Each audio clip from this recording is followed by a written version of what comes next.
नमस्कार, good morning times और भारत देख रहे हैं आप और आपके साथ मैं हूँ दीपिका यादव। गुड मॉर्निंग, मैं हूँ आपके साथ श्वेता श्रीवास्तव। तो शुरू हो चुका है हिट खबरों का सुपर हिट बुलेटिन, यानी कि फिट इंडिया का सुपर हिट बुलेटिन, जिसमें हर खबर आप तक पहुँचाएंगे जो आपके लिए जानना आज के लिए बहुत जरूरी है। तो हर रोज की तरह एक बार फिर से मैं और दीपिका आपके साथ हाजिर हैं और आपको देश दुनिया की तमाम खबरें बताएंगे। यानी इस 1 घंटे का बुलेटिन आपने देख लिया तो गारंटी समझिए अखबार पढ़ने की बिल्कुल जरूरत नहीं पड़ने वाली है। और साथ ही साथ हम ये भी बताएंगे कि कैसे आप सुबह सुबह उठकर रह सकते हैं बिल्कुल फिट।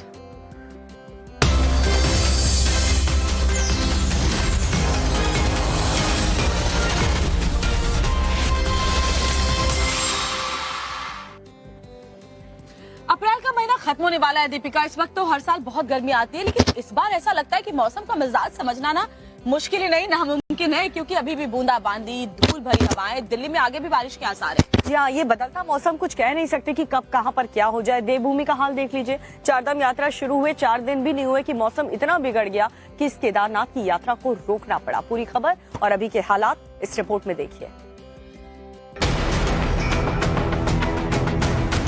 आसमान में छाई धुंध और आसमान से रुई के फाहे की तरह बरसती बर्फ। ये है केदारनाथ धाम की ताज़ा तस्वीरें। गुरुवार दोपहर से शुरू हुई बर्फबारी कितनी तेज है, इसकी गवाही श्रद्धालुओं के छाते पर कुछ ही देर में जमती बर्फ की परतें दे रही हैं। केदारनाथ में तेज बर्फबारी है तो यहाँ के निचले इलाके में बारिश। ऐसे में उत्तराखंड प्रशासन ने एहतियातन केदारनाथ यात्रा रोक दी है। केदारनाथ यात्रा रूट में अगस्त्यमुनि, गुप्तकाशी, फाटा और सोनप्रयाग समेत दूसरे इलाकों में यात्रियों से मौसम ठीक होने तक होटल लॉज में ही रुकने की अपील की गई है। सोनप्रयाग में ही 4000 से ज्यादा श्रद्धालुओं को रोका गया है।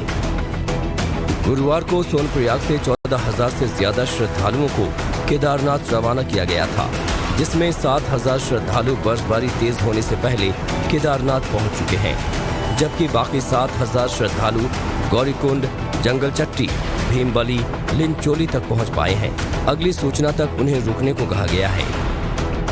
खराब मौसम को देखते हुए केदारनाथ में भी यात्रियों की सुरक्षा व स्वास्थ्य को लेकर उचित इंतजाम किए जा रहे हैं। मंदिर मार्ग पर अस्थायी रेन शेल्टर लगाए गए हैं।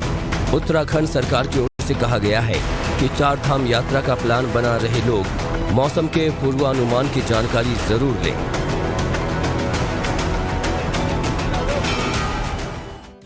तो श्रद्धालुओं में इतना जबरदस्त उत्साह देखने को मिला था। चारधाम यात्रा भी शुरू हो चुकी है। केदारनाथ धाम के लिए भी श्रद्धालु कितने एक्साइटेड थे और बद्रीनाथ के कपाट तो कल ही खुले हैं, लेकिन बदलते मौसम की वजह से जो श्रद्धालु हैं वो थोड़े से निराश जरूर हो गए। लेकिन अभी जैसे ही मौसम बदलेगा, एक बार फिर से यात्रा की शुरुआत हो जाएगी, दर्शन की शुरुआत हो जाएगी। लेकिन मौसम की मार का क्या ही कर सकते हैं दीपिका, कोई अंदाजा नहीं मिल पाता। अब जम्मू कश्मीर में भी हालात ऐसे ही हैं। बनिहाल में एक ट्रक लैंडस्लाइड की चपेट में आ गया है। पूरी खबर इस रिपोर्ट में देखिए। ओ तेरी।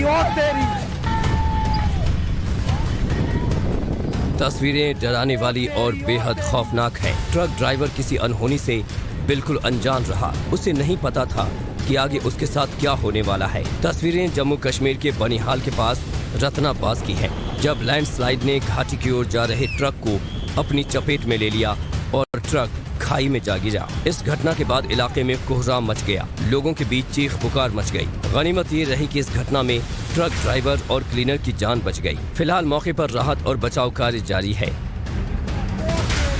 भूस्खलन की वजह से इलाके में कई गाड़ियों के फंसे होने की आशंका है। पुलिस ने इस राजमार्ग को बंद कर दिया है और इलाके में रेस्क्यू ऑपरेशन जारी है। जम्मू श्रीनगर राजमार्ग श्रीनगर की जीवन रेखा है, क्योंकि ये घाटी को देश के बाकी हिस्सों से जोड़ता है। श्रीनगर और जम्मू को जोड़ने वाला राजमार्ग पुलवामा, अनंतनाग, कुलगाम, रामबन और उधमपुर जिलों से होकर गुजरता है। इसकी शुरुआत श्रीनगर के लाल चौक से होती है।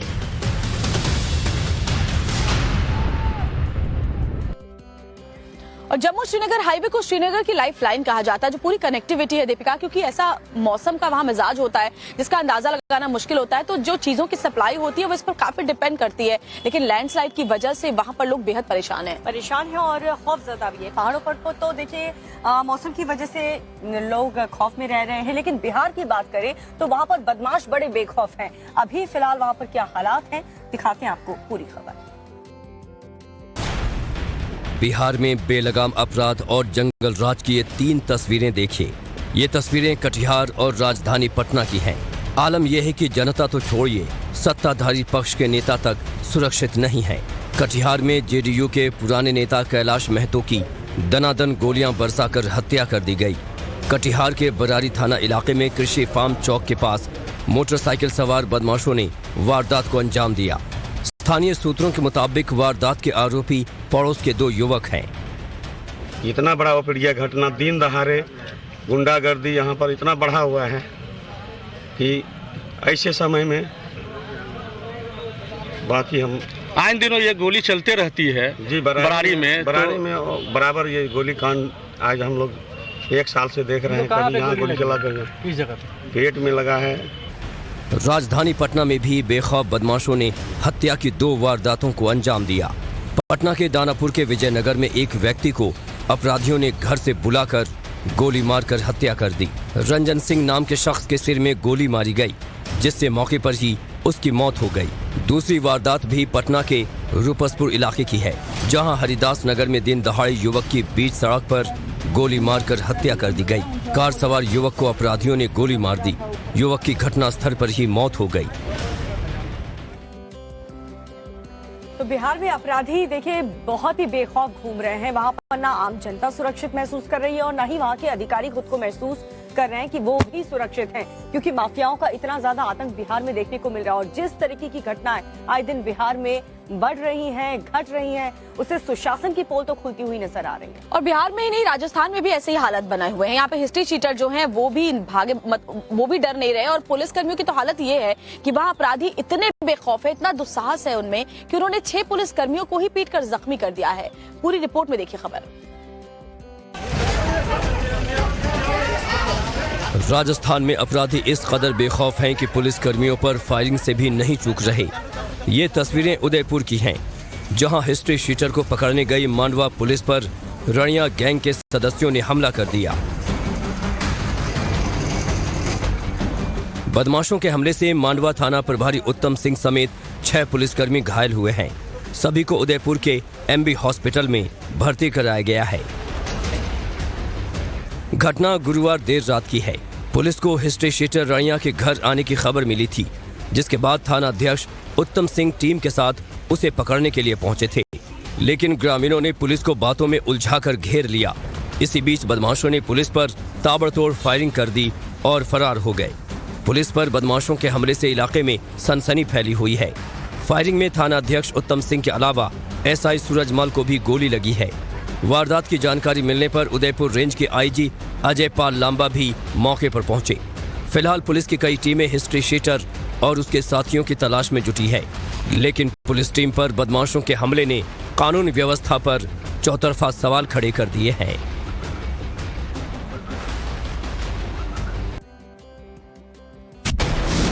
गृह मंत्री अमित शाह की मौजूदगी में असम के दिमाशा नेशनल लिबरेशन आर्मी और दिमाशा पीपल्स सुप्रीम काउंसिल ने शांति समझौते पर हस्ताक्षर किए। असम के सीएम हिमंता भी इस दौरान कार्यक्रम में मौजूद रहे। इस समझौते पर शाह ने कहा कि अब असम में कोई आदिवासी उग्रवादी समूह नहीं है। असम के सभी आदिवासी उग्रवादी समूह मुख्य धारा में शामिल हो गए हैं। छत्तीसगढ़ ओडिशा के बॉर्डर पर गरियागंज में पुलिस और नक्सलियों के बीच गुरुवार को मुठभेड़ हुई।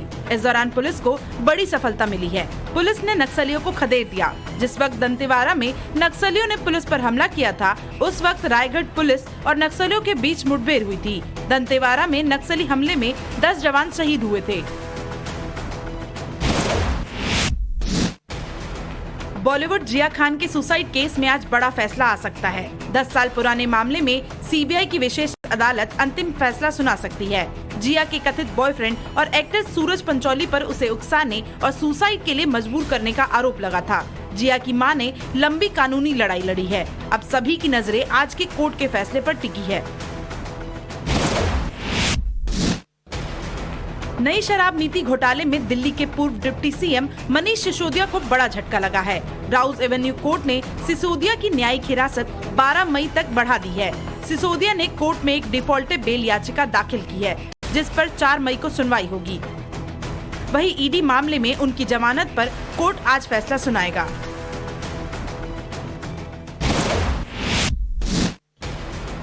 दिल्ली के नरेला इलाके में बीती रात प्रॉपर्टी डीलर के दफ्तर में फायरिंग की गई, जिसमें 3 लोग घायल हो गए।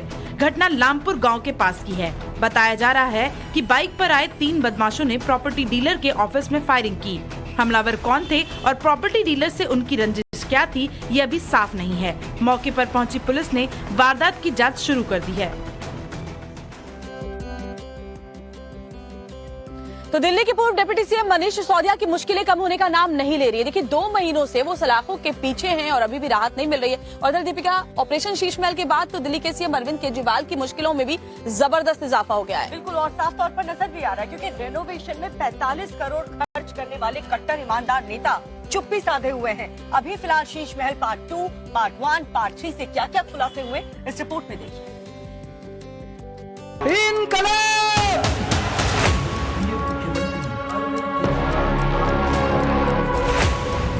ऑपरेशन शीश महल को लेकर एक और बड़ा खुलासा हुआ है। सीएम केजरीवाल के आवास में 750 रुपए प्रति स्क्वायर फीट का मकराना मार्बल लगना था, लेकिन लगाया गया 1367 प्रति स्क्वायर फीट का डियोर पॉल मार्बल। इतना ही नहीं, शीश महल के टॉयलेट्स में 15 लाख का सामान लगवाया गया। 4-4 लाख रुपए के 2 स्मार्ट कमोड लगे। टाइम्स नाउ नव भारत के ऑपरेशन के बाद दिल्ली बीजेपी के अध्यक्ष वीरेंद्र सचदेवा ने एलजी को चिट्ठी लिखी है और हाई लेवल जांच की मांग की है। उस वक्त सत्येंद्र जैन पीडब्ल्यूडी मिनिस्टर थे, जिन्होंने बंगले के लिए बजट अप्रूव किया था। बीजेपी प्रवक्ता सुधांशु त्रिवेदी ने केजरीवाल पर बड़ा हमला बोला है कि 9 करोड़ 99 लाख रुपए के इतने सटीक कैलकुलेशन की क्षमता आपको कहां से हासिल हुई कि सीधे बिल्कुल उसी बॉर्डर लाइन पे रहे जहां आपको शायद टेंडर की भी जरूरत ना पड़े और अपने मन मुताबिक कर सके। और मजे की बात है, इसके लिए कंसल्टेंट भी अपॉइंट किया गया है। मतलब आपने कभी सोचा कि घर की साज सज्जा के लिए कंसल्टेंट अपॉइंट किया गया है जिसको 1 करोड़ रुपए दिए। खुद को आम आदमी और कट्टर ईमानदार बताने वाले केजरीवाल ऑपरेशन शीश महल से पूरी तरह बेनकाब हो गए हैं। आप नेताओं को जवाब देते नहीं बन रहा। केजरीवाल के बचाव में संजय सिंह ने क्या कहा, सुनिए। मुख्यमंत्री के घर में 3 घटना हुई। 80 साल उनका पुराना घर था, पीडब्ल्यूडी विभाग ने उसको तोड़ के बनाया। 30 करोड़ की लागत में वो घर बना। हैरान करने वाली बात तो यह है कि सीएम आवास के रेनोवेशन में उस वक्त पैसा बहाया गया जब दिल्ली के लोग कोरोना से दम तोड़ रहे थे, ऑक्सीजन की कमी से जूझ रहे थे। और इस पीछे एक बड़ी खबर आपको बता दें, नव भारत टीम ने जो आपको ऑपरेशन शीश महल दिखाया है, उसके बाद बीजेपी लगातार अरविंद केजरीवाल पर, आम आदमी पार्टी पर हमलावर है। और अब देखिए बीजेपी की तरफ से किस तरीके से होर्डिंग्स लगाए गए हैं और ये कहा गया है कि आपको ताजमहल देखने के लिए आगरा जाने की जरूरत नहीं है, आप दिल्ली में भी ये ताजमहल के नाम पर शीश महल देख सकते हैं, जहां पर 8 लाख का पर्दा, 20 लाख की कारपेट, 40 लाख की अलमीरा, वियतनाम का संगमरमर लगा हुआ है। और ये आप तस्वीरें भी देख रहे हैं। इस तस्वीर में आप देख सकते हैं कैसे ये पोस्टर्स लगा करके अरविंद केजरीवाल को घेरा गया है। और बीजेपी नेता कपिल मिश्रा ने दरअसल ये होर्डिंग्स लगवाए हैं जिसमें ऑपरेशन शीश महल में तमाम बड़े खुलासों के बाद ये कहा गया है कि अब आपको ताजमहल देखना है तो आगरा मत जाइए, आप शीश महल देख लीजिए अरविंद केजरीवाल का, क्योंकि इसकी जो भव्यता है, जितने पैसे उस पर खर्च किए गए हैं, वो आप यहीं देख सकते हैं। और खुद को कट्टर ईमानदार अरविंद केजरीवाल अक्सर बताते आए हैं, लेकिन बावजूद इसके इस पूरे मामले पर ऑपरेशन शीश महल में जिसके 3 पार्ट्स सामने आ चुके हैं, जिससे कई चौंकाने वाले खुलासे हुए हैं, लेकिन बावजूद इसके अभी भी अरविंद केजरीवाल की तरफ से कुछ भी कहा नहीं गया, क्योंकि अरविंद केजरीवाल के पास कोई दीपिका जवाब भी नहीं है। और जवाब तो कांग्रेस अध्यक्ष मल्लिकार्जुन खड़गे के पास भी नहीं है, क्योंकि उन्होंने कुछ ऐसा कह दिया है प्रधानमंत्री नरेंद्र मोदी के खिलाफ। उन्होंने पीएम को जहरीला सांप बता दिया है, जिसके बाद बीजेपी हमलावर है और खड़गे के पास कोई जवाब नहीं है। कर्नाटक चुनाव के बीच पीएम मोदी पर विवादित बयान देकर कांग्रेस अध्यक्ष खड़गे चौतरफा घिर गए हैं। गुरुवार को मल्लिकार्जुन खड़गे ने मोदी को जहरीला सांप बता दिया और कहा कि जो भी इस जहर को चखेगा वो मर जाएगा। ಮೋದಿ ಅಂದ್ರೆ ಈ ವಿಷದ ಹಾವಿದ್ದಂಗೆ, ನೀವಂದ್ರೆ ಇದು ವಿಷ ಅದ ಇಲ್ಲ ನೋಡೋಣ, ಸ್ವಲ್ಪ ನೆಕ್ ನೋಡೋಣ, ನೆಕ್ಕಕ್ ಹೋಗಿರಿ, ನೆಕ್ಕರು ಸತ್ತ। खड़गे ने ये विवादित बयान कर्नाटक के कलबुर्गी में दिया। हालांकि विवाद बढ़ने पर उन्होंने खेद जताया और कहा कि पीएम पर टिप्पणी नहीं की। उनका बयान बीजेपी और आरएसएस की जहरीली विचारधारा पर था, लेकिन बीजेपी ने कांग्रेस के खिलाफ मोर्चा खोल दिया। कहीं ना कहीं कांग्रेस की मजबूरी बन जाती है मोदी जी को अपमानित करने की, अपशब्द कहने की, गालियां निकालने की। कांग्रेस के नेता सोनिया गांधी जी से लेकर उनके अब तक के अध्यक्ष कभी मोदी जी को मौत का सौदागर कहते हैं, कभी बिच्छू कहते हैं, कोई सांप कहता है। मोहब्बत की दुकान खोलने वालों का जो एक तमाशा था देश के सामने, आज वो किस प्रकार का जहर उगल रहे हैं ये देश देख रहा है। ये पहली बार नहीं है कि प्रधानमंत्री मोदी पर कांग्रेस के किसी नेता ने अभद्र अथवा अपमानजनक टिप्पणी की हो। ये पहला मौका नहीं है जब कांग्रेस नेताओं ने पीएम मोदी पर अभद्र टिप्पणी की है। कभी उन्हें मौत का सौदागर कहा गया तो कभी उनकी कब्र खोदने की बात कही गई। बीजेपी का कहना है कि ये विष गांधी खानदान का है। और राजनीति में तो बयानों की कितनी अहमियत होती है ये हर किसी को पता होना चाहिए, हर नेता को पता होना चाहिए और इसीलिए तौल कर ही बोलना चाहिए। क्योंकि जब जब हमने देखा है श्वेता, प्रधानमंत्री नरेंद्र मोदी पर जब जब अभद्र टिप्पणी कांग्रेस पार्टी या किसी भी विपक्ष के नेता ने किया है, उसे जनता ने मुंह तोड़ जवाब दिया। बिल्कुल, इसका खामियाजा कांग्रेस को उठाना पड़ा है। लेकिन इधर मुश्किलों में तेजस्वी यादव भी फंसते हुए नजर आ रहे हैं, क्योंकि बिहार के डिप्टी सीएम ने गुजराती ठग जो कहा था उसको लेकर अब लालू के लाल पर मानहानि का केस दर्ज हो गया है। पूरी खबर इस रिपोर्ट में। मोदी सरनेम पर राहुल गांधी पहले से ही मुश्किल में हैं। उनकी संसद सदस्यता जा चुकी है। अब अपने पुराने विवादित बयान की वजह से बिहार के डिप्टी सीएम तेजस्वी यादव पर मुश्किलों के बादल मंडरा रहे हैं। गुजराती ठग कहने पर लालू के लाल तेजस्वी यादव ऐसे फंसे कि कोर्ट में उनके खिलाफ मानहानि का केस दर्ज हो गया है और फरियादी तेजस्वी यादव से सवाल पूछ रहे हैं। ये जो गुजराती ठग होते हैं तो गुजरात का पूरा समाज ठग है क्या? और ठग का शब्द गुजराती के अंदर जो ठग होता है वो गुनहगार, भ्रष्ट, मतलब निम्न कक्षा का आदमी, उसको ठग बोला जाता है। तो क्या पूरे गुजराती ठग है क्या? सीबीआई छापों के बाद से ही तेजस्वी लगातार प्रधानमंत्री और गृह मंत्री अमित शाह पर हमलावर नजर आ रहे थे। ये बयान तब का है जब वे विधानसभा में मेहुल चौकसी पर से रेड क्रॉस नोटिस हटने पर अपनी बात रख रहे थे। तभी मोदी शाह पर हमला करने के चक्कर में उनकी जुबान फिसल गई और पूरे गुजराती समाज को ही उन्होंने ठग बता दिया। अब मामला अहमदाबाद मेट्रो कोर्ट में है। दाखिल याचिका में तेजस्वी यादव के खिलाफ सख्त से सख्त कार्रवाई करने की मांग की गई है। इस मामले में आगे की सुनवाई 1 मई को होगी। तो ऐसा लगता है कि तेजस्वी यादव ने दीपिका राहुल गांधी के वाले मामले से भी कुछ नहीं सीखा, क्योंकि राहुल गांधी कैसे मोदी सरनेम वाले विवाद को लेकर के फंस गए, उनकी सांसदी भी जा चुकी है और ऐसे में तेजस्वी यादव भी इस बयान को लेकर के बहुत मुश्किल में पड़ सकते हैं। लेकिन मुश्किलों में अतीक अहमद का परिवार भी पड़ा हुआ है, क्योंकि आपने देखा किस तरीके से पाकिस्तानी एजेंसी ISI से लिंक सामने आए थे अतीक अहमद और अशरफ के। और अब शाहिस्ता को ही देख लीजिए, अतीक की पत्नी जो पुलिस से बची फिर रही है। ऐसे में आज सुप्रीम कोर्ट में अतीक अहमद और अशरफ की हत्याकांड को लेकर के सुनवाई भी होने वाली है। पूरी खबर इस रिपोर्ट में देखिए। माफिया डॉन अतीक और अशरफ की हत्या का मामला सुप्रीम अदालत में है, जिसकी आज सुनवाई होनी है।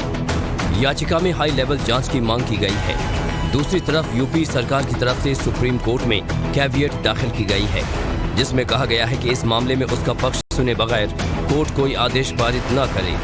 दरअसल विशाल तिवारी नाम के वकील ने अतीक और अशरफ की हत्या की जांच सुप्रीम कोर्ट के रिटायर्ड जज की निगरानी में कराने की अर्जी दाखिल की है। इस अर्जी पर जस्टिस S रविंद्र भट्ट और जस्टिस दीपांकर दत्ता की बेंच आज सुनवाई करने वाली है।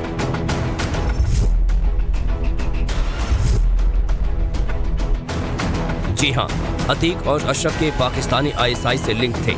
इसका बड़ा खुलासा हो चुका है। अतीक के भाई अशरफ के लेटर पैड पर जिशान कमर का पासपोर्ट बनाने के लिए सिफारिश की चिट्ठी लिखी गई थी। जिशान कमर का ISI लिंक बताया जाता है।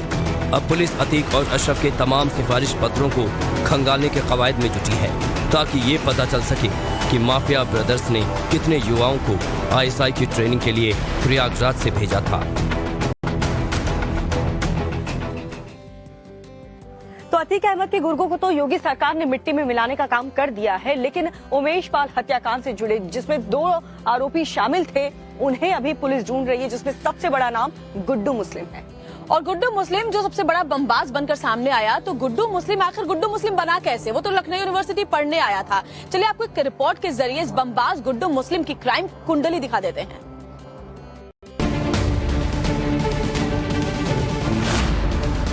उमेश पाल हत्याकांड के बाद दो ऐसे आरोपी हैं जिसकी सबसे ज्यादा तलाश पुलिस को है, तो वो है माफिया डॉन अतीक की बीवी शाइस्ता परवीन और दूसरा बमबाज गुड्डू मुस्लिम। दोनों की तलाश में पुलिस जगह जगह छापेमारी कर रही है, लेकिन अब तक दोनों का कोई अता पता नहीं है। आखिर गुड्डू मुस्लिम कैसे बना बमबाज?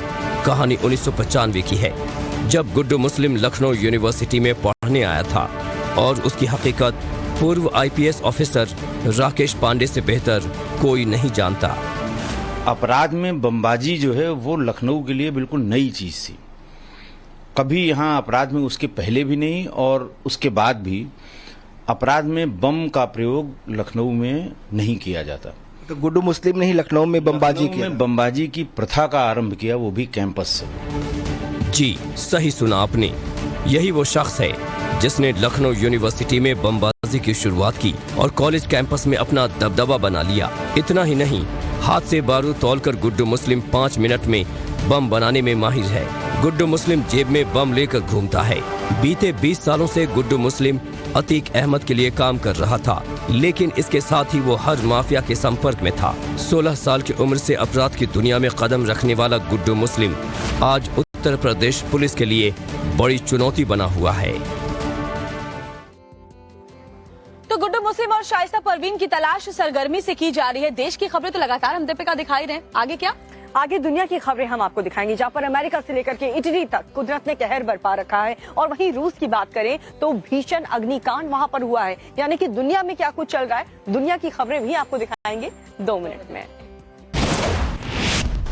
भीषण आग का ये वीडियो रूस के सेवरोडोनेत्स्क शहर से आया। आग की लपटें इतनी तेज थी कि 6 बस्तियां जलकर खाक हो गई, जिससे 600 से ज्यादा लोग घरों से बेघर हो गए। सोसवा गांव में सबसे ज्यादा बर्बादी हुई। यहां 110 से ज्यादा लोगों के घर आग में भस्म हो गए, जबकि 9000 स्क्वायर मीटर का दायरा पूरी तरह से जलकर खाक हो गया। आसमान से गिरते ओले की तस्वीर अमेरिका के टेक्सास की है। यहाँ पर कुदरत का प्रकोप लगातार जारी है। आंधी, तूफान, बाढ़, बारिश के बाद ओलावृष्टि से लोगों की मुसीबतें बढ़ गई हैं। टेक्सास और फ्लोरिडा में ओले गिरने से किसानों की फसलें बर्बाद हो गईं। वहीं टेक्सास में अभी भी जबरदस्त बवंडर उठने का खतरा मंडरा रहा है।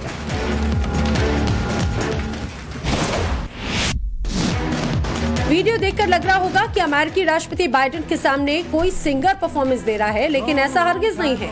ये शख्स जो काफी सुर में गाना गा रहा है, वो कोई प्रोफेशनल सिंगर नहीं, बल्कि दक्षिण कोरिया के राष्ट्रपति यून सुक योल है, जो इन दिनों अमेरिका के दौरे पर हैं, जिन्होंने मशहूर अमेरिकी गाना गाकर यहाँ पर मौजूद सभी लोगों का दिल जीत लिया।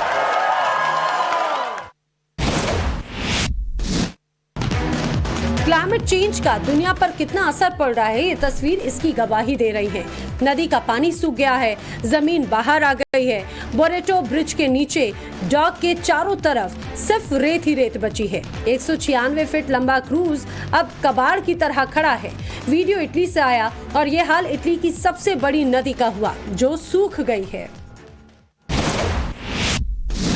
रूस यूक्रेन के बीच जारी विध्वंसक युद्ध अभी थमा नहीं। रूस एक बार फिर से आक्रामक हो गया।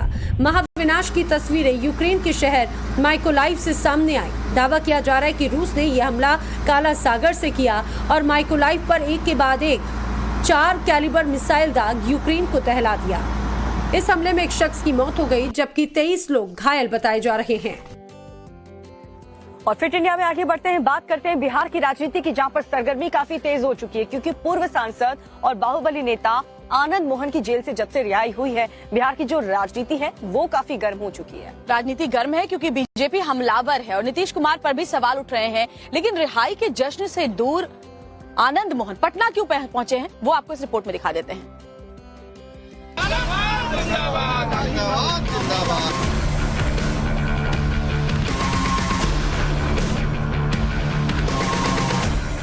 गोपालगंज के डीएम रहे डी कृष्णैया हत्याकांड के बाद उम्र कैद की सजा काट रहे बाहुबली और पूर्व सांसद आनंद मोहन सिंह 15 साल बाद जेल से रिहा हो गए, तो उनके समर्थकों का जोश हाई हो गया।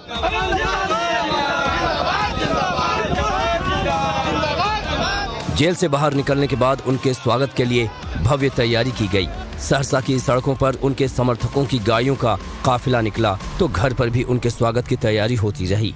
लेकिन एक फोन कॉल ने उन्हें पटना पहुंचने पर मजबूर कर दिया।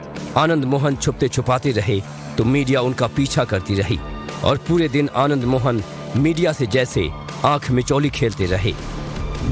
रिहाई के बाद कहां है आनंद मोहन? किसके कहने पर अंडरग्राउंड हो गए? ये सवाल इसलिए कि 15 साल बाद उनके समर्थकों का बाहुबली नेता जेल से बाहर आया, लेकिन ना तो वो अपने समर्थकों के बीच गए, न ही मीडिया से खुलकर बात कर पाए। अब सवाल यही है कि क्या सरकार के कहने पर बाहुबली नेता मीडिया और रिहाई के उत्सव से दूर हैं? तो रिहाई के बाद आनंद मोहन पटना पहुंच गए, उन्होंने चुप्पी साध रखी और सवाल तो यही है कि आखिर किसके इशारे पर आनंद मोहन चुप हैं? आपको पता ही है जिस तरह से कि डीएमजी कृष्णैया हत्याकांड में उन्हें सजा हुई थी। जी हाँ, और एक दिल दिला देने वाली घटना अब आपको बताने जा रहे हैं, जो कि है मध्य प्रदेश के छतरपुर से, जहां पर 20 साल की लड़की को बंधक बनाकर उसके साथ दुष्कर्म किया गया। पूरी खबर आपको दिखाते हैं। दिल्ली के निर्भया कांड की तरह मध्य प्रदेश के छतरपुर में भी गैंग रेप की सनसनीखेज वारदात को अंजाम दिया गया। उत्तर प्रदेश की रहने वाली 20 साल की लड़की को 1 महीने तक बंधक बनाकर उसके साथ गैंग रेप किया गया। सड़क किनारे खून से लथपथ हालत में मिली लड़की को पुलिस ने अस्पताल में भर्ती कराया है और उसके बयानों के आधार पर 9 लोगों के खिलाफ केस दर्ज किया है। एक SIT मेरे द्वारा बना दी गई है, जिसमें जो महिला सेल के उप पुलिस अधीक्षक हैं वो हैं, TI सिविल लाइंस हैं और महिला उप निरीक्षक हैं और इसके अलावा अन्य पुलिस अधिकारी कर्मचारी हैं। और ये SIT त्वरित रूप से कार्य करेगी और जो महिला ने बताया है, जो उसकी FIR हो गई है, इस पर जल्द ही हम इसका वैधानिक निराकरण करेंगे। वारदात की शुरुआत तो 8 मार्च की रात को हो गई थी, जब पीड़िता छतरपुर रेलवे स्टेशन पहुंची तो वहां मोबाइल पर अपने परिजन से बात कर रही थी। इसी दौरान आरोपियों का साथी एक शख्स आया और उसका मोबाइल छीनकर भागने लगा। लड़की पीछा करने गई तो आरोपी और उसके साथियों ने उसे जबरन अपनी कार में बैठा लिया। इसके बाद अलग अलग स्थानों पर रखकर 1 महीने तक उसके साथ कई बार हैवानियत की।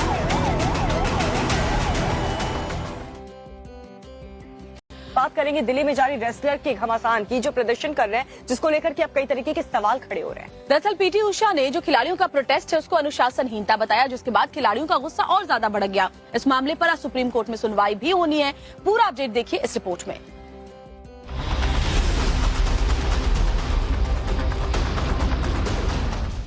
भारतीय कुश्ती महासंघ के प्रमुख बृजभूषण शरण सिंह के खिलाफ पहलवानों ने मोर्चा खोल रखा है।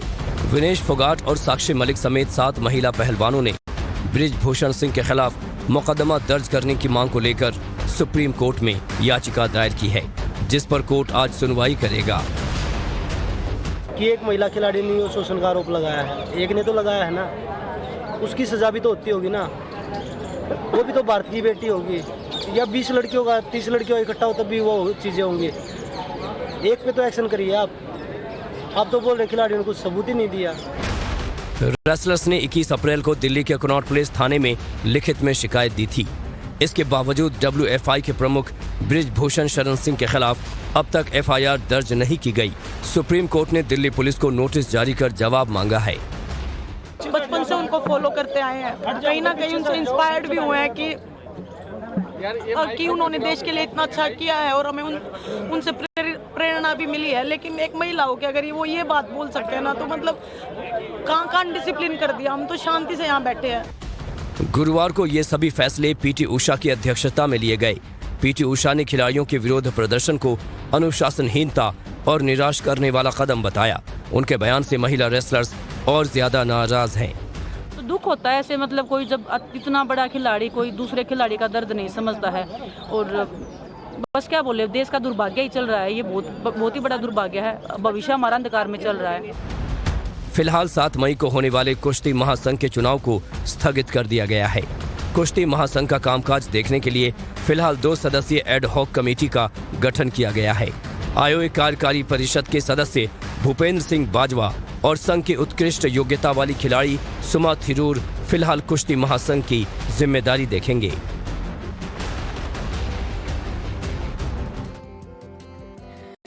दीपिका, तुम्हें लालू के लाल तेज प्रताप यादव का वो सपना याद है जो उन्होंने डाला था सोशल मीडिया पर? अरे गजब है उनका अंदाज भी और वो खुद भी गजब है। और इस बार गजब अंदाज में धमकी भी दी है उन्होंने बाबा धीरेन्द्र शास्त्री को, बागेश्वर धाम वाले बाबा को। उन्होंने ये कहा है कि अगर आप पटना आएंगे तो सिर्फ भाईचारे का ही संदेश दें। जी अगर बाबा ने हिंदू राष्ट्र की मांग की या हल्ला मचाया तो उन्हें तेज प्रताप एयरपोर्ट से ही लौटा देंगे, ये बात वो कह रहे हैं। पूरी खबर आप भी देखिए। तुम मेरा साथ दो, हम सब मिलकर हिंदू राष्ट्र बनेंगे। हिंदू राष्ट्र के हुंकार भरने वाले पंडित धीरेन्द्र शास्त्री उर्फ बागेश्वर सरकार के खिलाफ लालू यादव के बड़े बेटे और बिहार सरकार के मंत्री तेज प्रताप यादव ने मोर्चा खोल दिया है। तेज प्रताप ने अल्टीमेटम देते हुए कहा है कि बाबा अगर बिहार आकर भाईचारे का संदेश देंगे तभी पटना में उन्हें एंट्री मिलेगी। हिंदू राष्ट्र का हल्ला किया तो उन्हें एयरपोर्ट से ही लौटा दिया जाएगा। अगर बागेश्वर बाबा हिंदू मुसलमान भाई को लड़वाने के लिए आ रहे हैं तो मैं उनका विरोध करूंगा, उनको एयरपोर्ट पर घेराव में करने का काम करूंगा। बागेश्वर सरकार 13 मई से 17 मई तक पटना में रहेंगे, जहां नौबतपुर के तरेत गांव में उनकी 5 दिन की कथा का कार्यक्रम है। 15 मई को उनका दिव्य दरबार लगेगा, जिसमें 3 लाख लोगों के जुटने का अनुमान है। बागेश्वर सरकार उर्फ पंडित धीरेन्द्र शास्त्री ने वीडियो जारी कर पटना में अपने कार्यक्रम की जानकारी दी।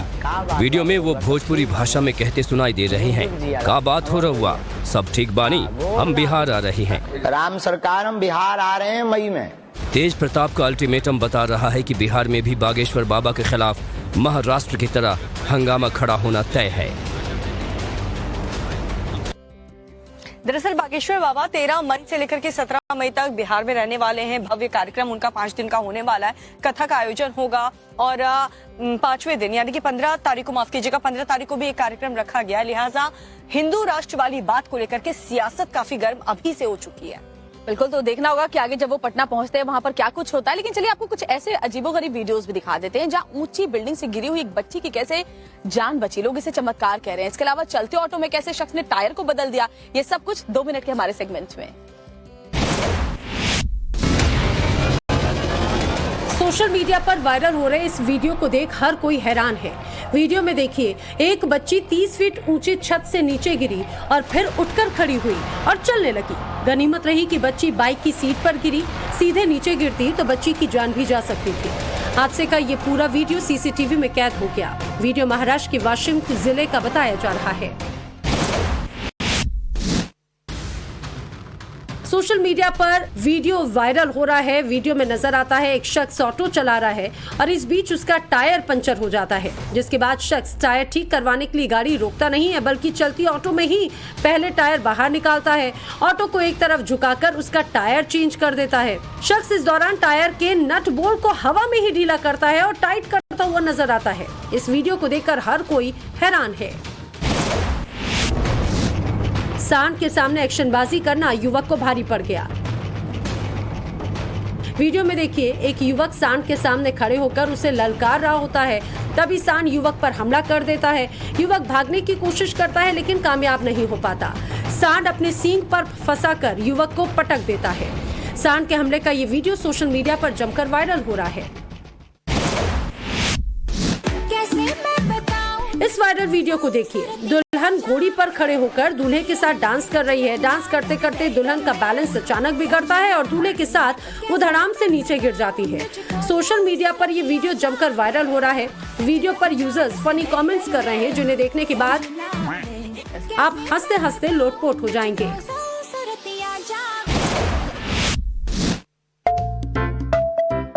वीडियो में दिख रहा ये कुत्ता इंसान है। सही सुना आपने, और कुत्ता बनने के लिए शख्स ने 9 लाख रुपए खर्च किए हैं। जी, दरअसल जापान में रहने वाले एक शख्स को बचपन से ही जानवर बनने की ख्वाहिश थी और उस शख्स ने भी अपना सपना पूरा कर लिया। वो आदमी अब कुत्ते के वेश में रहता है। इसमें सबसे हैरान करने वाली बात यह है कि उसने बिल्कुल अलग डॉग कॉस्ट्यूम बनवाया ताकि वो नॉर्मल डॉग की तरह नहीं लगे। राजस्थान में जैसे होनहार बच्चों के पंख लग गए हैं, विदेश में पढ़ने का उनका सपना साकार होने लगा है। 2 साल पहले शुरू हुई एक सरकारी योजना 2 साल बाद जमीनी हकीकत की अलग ही तस्वीर बयां कर रही है, जो सूबे के सरकारी अफसरों के बच्चों के लिए किसी वरदान से कम नहीं है। जानकारी के मुताबिक 245 छात्र छात्राओं का चयन हुआ। 30% सरकारी अफसरों के बच्चे, 14 IAS IPS के बच्चों का चयन, 73 अफसरों के बच्चों की विदेश में पढ़ाई, 15 केंद्र सरकार अफसरों के बच्चे भी विदेश में। राजस्थान सरकार की शुरू की गई योजना के तहत सरकारी अफसरों के बच्चों का बम्पर चयन हुआ और सरकारी खर्चे पर ऑक्सफोर्ड, कैम्ब्रिज, हार्वर्ड जैसे उच्च शिक्षण संस्थानों में इनके बच्चों के पढ़ाई का खर्चा सरकार उठा रही है। आपको बता दें कि 2021 में Rajiv Gandhi scholarship for academic excellence योजना की शुरुआत हुई। गरीब और जरूरतमंदों के होनहार बच्चों के लिए शुरुआत में पारिवारिक सालाना आय 8 लाख तय की गई थी। मंत्री और अफसरों के बच्चे आवेदन नहीं कर पा रहे थे। सरकार ने आय लिमिट का दायरा 8 से 25 लाख किया। 25 लाख से ज्यादा आय वालों की दूसरी कैटेगरी बना दी। अब आपको समझ आ गया होगा कि सरकारी योजना गरीबों और उनके होनहार बच्चों के लिए जरूर शुरू की गई, लेकिन आय की लिमिट बढ़ाकर सरकार ने अफसरों और मंत्रियों के बच्चों को भी इसका भरपूर फायदा दिया। तभी बीजेपी इस पर सवाल खड़े कर रही है और जांच की बात कर रही है। तो देखा आपने कैसे राजीव गांधी स्कॉलरशिप योजना का जो फायदा है वो सरकारी अधिकारियों के बच्चे उठा रहे थे और जो जिनको इसकी जरूरत है उस तक तो ये योजना पहुंच ही नहीं पा रही थी। उम्मीद है कि गहलोत सरकार नींद से जागेगी और उसका फायदा उनको होगा। और चलिए बात करते हैं राजधानी दिल्ली की, जहां पर अपराधियों के हौसले इस कदर बुलंद हैं। सीलमपुर में आपको दिखाते हैं क्या घटना वहां पर घटी है, अपराधी कितने बेखौफ है राजधानी दिल्ली में। पूरी खबर इस रिपोर्ट में देखिए। राजधानी दिल्ली में बदमाशों के हौसले किस कदर बुलंद हैं, सीसीटीवी में कैद इन तस्वीरों में आप देख सकते हैं। एक शख्स नीचे गिरा पड़ा है और 2 बदमाश उसका गला दबाए हुए हैं, वो भी दिन दहाड़े। सीसीटीवी में कैद ये वीडियो दिल्ली के सीलमपुर इलाके का है। 2 लुटेरों ने शख्स को धर दबोचा, युवक का गला घोटने की कोशिश की, जिसकी वजह से वो पास के नाले में जा गिरा। फिर बदमाश उसे लूटकर फरार हो गए। इस गुत्थम गुत्था में युवक के सिर में गंभीर चोटें आई हैं।